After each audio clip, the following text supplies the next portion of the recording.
आज अरावली की घाटियों में, विंध्याचल की घाटियों में अरावली के बेटे का सेवा जोहार, जय जोहार, जय आदिवासी, जय बिल प्रदेश। थोड़ा सा बैठ जाइए मेरे भाइयों, बैठ जाइए थोड़ा सा। आप खड़ा रहेंगे अच्छा नहीं लगेगा, बैठना ही पड़ेगा। हमारे उधर अनपढ़ आदिवासियों ने गीत बनाया था। हमारे उधर वो गीत ऐसे था कि साणी ने खेरवाड़ो एक थावा करे काली मराई जाई हो।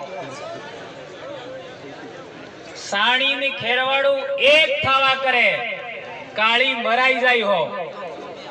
साणी भी एक स्थान है, खेरवाड़ा भी एक स्थान है, यानी आदिवासियों के दो बड़े स्थान एक हो रहे हैं, काली मराई जाई हो, यानी इस तरीके से पूरा गीत है। तो यही हाल यहाँ पर आज देखने को मिल रहा है। गोंडवाना आंदोलन, बिल प्रदेश आंदोलन, जयस आदिवासी परिवार आज एक हुआ है। ये दिन आने वाली पीढ़ी याद रखेगी मेरे भाइयों। आज यहाँ पर एससी के भाई हैं, ओबीसी के भाई हैं, भील भिलाला मानकर पटलिया बारेला है, गोंड भाई भी है, और न जाने कितने जनजाति के भाई यहाँ पर मौजूद है। यह अपने आप में एक बहुत ऐतिहासिक दिन है मेरे भाइयों। आज के दिन ये टेक्निकल बहुत सारी बातें, उनका ख्याल रखिएगा जो मैं आपके बीच में रखना चाहता हूँ। आज के दिन हमारे महापुरुष का शहादत दिवस है, लेकिन हम लोगों को इसे राष्ट्रीय आदिवासी स्वायत्तता दिवस के रूप में मनाना होगा। एटोनॉमी, हमारे पूर्वज किसके लिए लड़े? हमारी एटोनॉमी के लिए लड़े, हमारी स्वायत्तता के लिए लड़े। तो हमें आज के दिन को पूरे देश में राष्ट्रीय आदिवासी स्वायत्तता दिवस के रूप में हमें मनाना होगा। ये मैं आप लोगों के बीच में कहना चाहता हूं। साथियों, अगस्त महीने में विश्व आदिवासी दिवस, सितंबर महीने में विश्व आदिवासी अधिकार दिवस, अक्टूबर महीने में हम लोग जानते ही हैं राणा पूजा, भील जयंती, नवंबर महीने में हम लोग जानते हैं बिरसा मुंडा जयंती, और दिसंबर में यह कार्यक्रम, और जनवरी में हमारा राष्ट्रीय सम्मेलन। इस तरीके से चरणबद्ध कार्यक्रम पूरे आदिवासी बेल्ट में होना चाहिए, और आप करोगे ये प्रण लेकर के यहां से जाइएगा। आज कुछ महत्वपूर्ण बातें आपके बीच में रखना चाहता हूं। हम लोग एक चीज को आज तक नहीं पकड़ पाए, ये ध्यान से समझिए। एक चीज को आज तक हम पकड़ नहीं पाए। हम लोग कहते तो हैं कि आदिवासी महान पूर्वज थे, आदिवासी पूर्वज कभी हारे नहीं। हम लोग ये भी कहते हैं कि हम लोग किसी के गुलाम नहीं हुए। लेकिन मेरे भाइयों, हम लोग यदि पहाड़ियों में आए हैं, आपका दुर्गम इलाके में आए हैं, तो कहीं न कहीं हमारा विस्थापन जरूर हुआ। इस बात को हमें स्वीकार करना पड़ेगा। ओबीसी समाज की जब भी हम बात करते हैं तो ओबीसी समाज के साथ भेदभाव हुआ, एससी समाज के साथ शोषण हुआ, और आदिवासी के साथ में आपका विस्थापन हुआ। यदि ये तीन प्रकार के पीड़ित लोग यदि एक हो जाते हैं तो आप इस देश में शासक वर्ग बन सकते हैं। क्या आप लोग इस देश का शासक वर्ग बनने के लिए, हुक्मरान बनने के लिए तैयार हैं क्या? ये प्रण लेकर के आपको यहां से जाना होगा। इसके मार्ग में दिक्कत क्या है, इसको मैं थोड़ा सा समझाना चाहूंगा। एक बहुत महत्वपूर्ण बात, देश भर में कोई भी सामाजिक कार्यकर्ता, हमारे साथ ये एट्रोसिटी हुई, हमारे साथ ये दमन हुआ, ये शोषण हुआ, ये चीज एससी के लोग भी बोलते हैं, ओबीसी के लोग भी बोलते हैं, आदिवासी लोग भी बोलते हैं, लेकिन वो लोग एक चीज का आज तक तोड़ नहीं निकाल पाए, वो है साम दाम दंड भेद की नीति। साम की नीति क्या है आप जानते हैं, दंड की नीति क्या है वो जानते हैं, दाम की नीति क्या है वो जानते हैं। अभी भी आपने देखा पैकेट बट रहे थे क्या, पानी बिक रहा था, ये देख रहे हैं ना। यहाँ पर किसी ने अभी तक पैकेट नहीं बांटा है, यहाँ पर किसी ने अभी तक पानी नहीं बांटा है। तो ये आप लोग ये क्या कहते हैं, इन तीन नीतियों को तो समझते हैं, लेकिन भेद नीति क्या है, क्या उसके बारे में हम जानते हैं? यही चीज मैं सबसे पहले क्लियर करना चाहता हूं। इस चीज को समझे बगैर हम लोग कभी भी सफल नहीं हो सकते। भेद नीति क्या है? हिरण्यकश्यप के बारे में आप जानते हैं, उनके पिताजी का नाम क्या है? पिताजी का नाम क्या है? हिरण्यकश्यप, हिरण्याक्ष, होलिका, ये भाई बहन हैं। उनके पिताजी का नाम क्या है?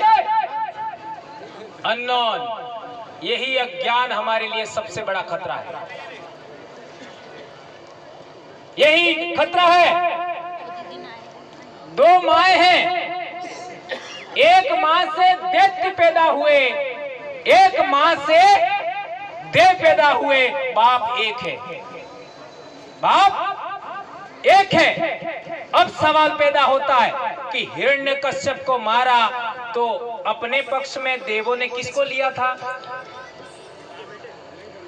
उसके बेटे को। क्या नाम है?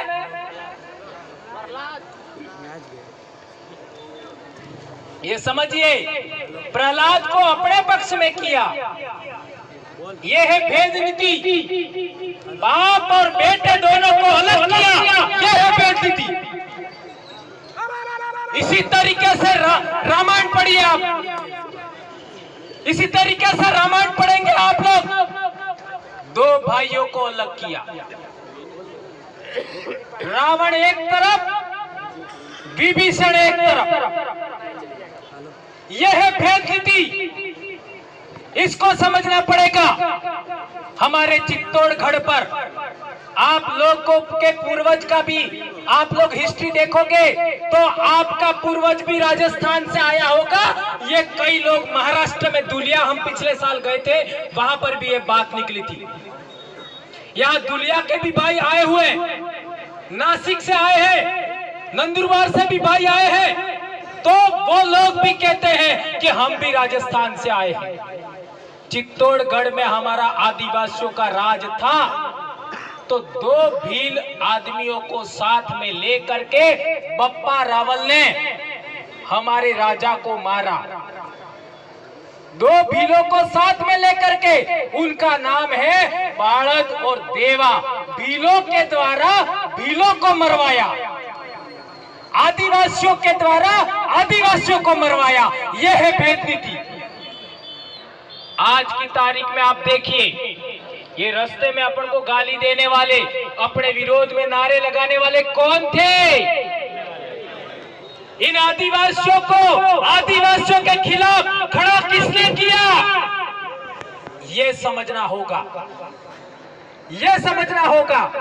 तो आप लोग कहोगे कि हमारे आदिवासी ही नालायक हैं, तो फिर आप गलत रास्ते पर हो। ये टेक्निकल बात समझनी है। यदि आपने ये जो आदिवासी भाई थे, जो आपके विरोध में नारे लगा रहे थे, आपके विरोध में कुछ भी कह रहे थे, ये जो भी नारे लगा रहे थे, कोई दिक्कत नहीं, वो लोगों के विरोध में आप लोग खड़े होते हैं तो आप लोग गलत रास्ते पर हैं। ये समझना है। भेद नीति बनाने वाले लोगों ने काकरे पत्थर के सामने काकरा पत्थर खड़ा किया और वो अपना काम करते हैं। ये बात समझो। ये बात हम लोगों को अच्छे तरीके समझना है। आदिवासी के सामने आदिवासी को खड़ा करते हैं, एससी के सामने एससी को खड़ा करते हैं, ओबीसी के सामने ओबीसी को खड़ा करते हैं, मुसलमान के सामने मुसलमान को खड़ा करते हैं।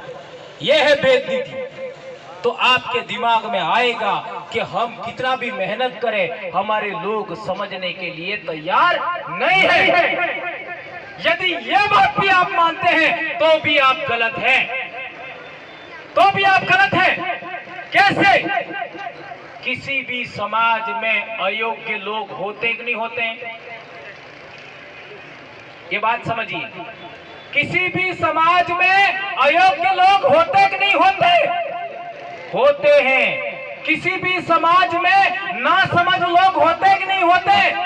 होते हैं। किसी भी समाज में लालची लोग होते कि नहीं होते? किसी भी समाज में स्वार्थी लोग होते कि नहीं होते? तो वो लोग अयोग्य लोगों को, नासमझ लोगों को, स्वार्थी लोगों को, लालची लोगों को अपने पक्ष में लेते हैं। यह है भेद नीति। अयोग्य लोगों को बड़ा पद दे देते हैं, यह है भेद नीति।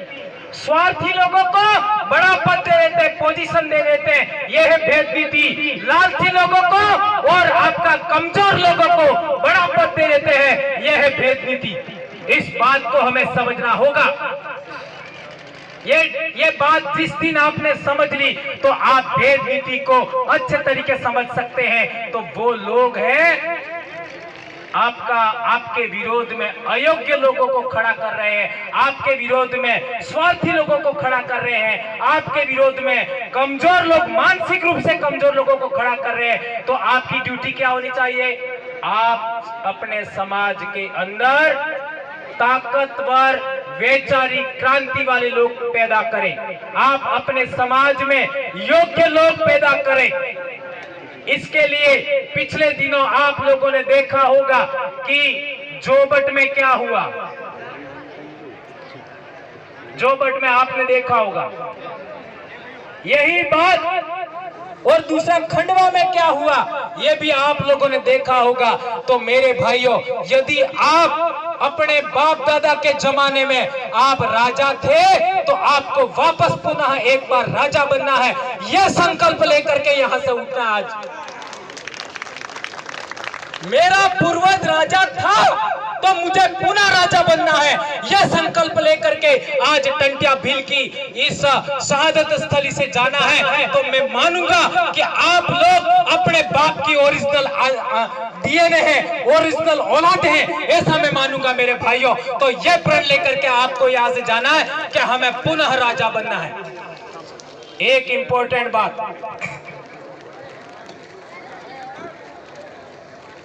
हम लोगों ने वनवासी शब्द का विरोध किया कि नहीं किया? तो उन्होंने क्या किया? दांव पेच बदला। क्या किया? दांव पेच बदला। और जो वनवासी वाले थे उनको जनजाति के नाम से भड़काया।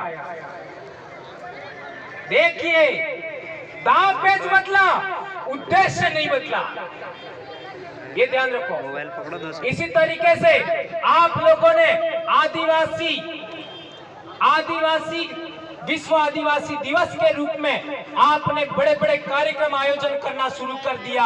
तो इन लोगों ने बहुत विरोध किया कि यह किस ईसाइयों का है, ये विदेशियों का, बहुत सारे प्रचार करके देखा, लेकिन वो लोग कामयाब नहीं हुए। तो उन्होंने जनजाति गौरव दिवस के रूप में, विश्व आदिवासी का तोड़ के रूप में 15 नवंबर को मनाने का योजना बनाया। ये बात भी हम लोगों को समझनी होगी।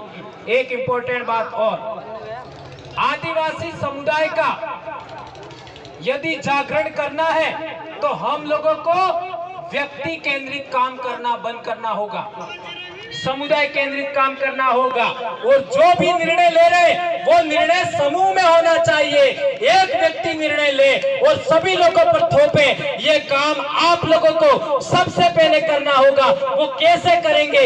यदि इसके बारे में टेक्निकल जानकारी चाहिए तो हमने हमारे इलाके में कैसे किया, यह आप लोगों को हम जानकारी देने के लिए तैयार हैं। और अभी आने वाले समय में ये मध्य प्रदेश में आपको सफल होना है तो गोंडवाना जन जागरण और ये भील प्रदेश जन जागरण, जिसके अंतर्गत आपका जयस और आदिवासी परिवार दोनों आते हैं, दोनों को एक साथ चलना होगा, एक साथ, कोई अलग नहीं। इसके अलावा एससी के जो आंदोलन है उसको भी अपने साथ करना होगा, ओबीसी के आंदोलन है उनको भी अपने साथ करना होगा।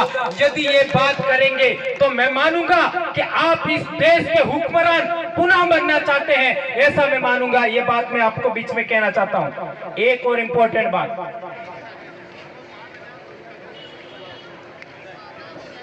राजनीति को वो लोग 3/4 विजय मानते हैं, यानी राजनीतिक सीट जीती तो वो लोग 3/4 विजय हासिल हुआ ऐसा मानते हैं। कितना? 3/4। और धार्मिक विजय हुई तो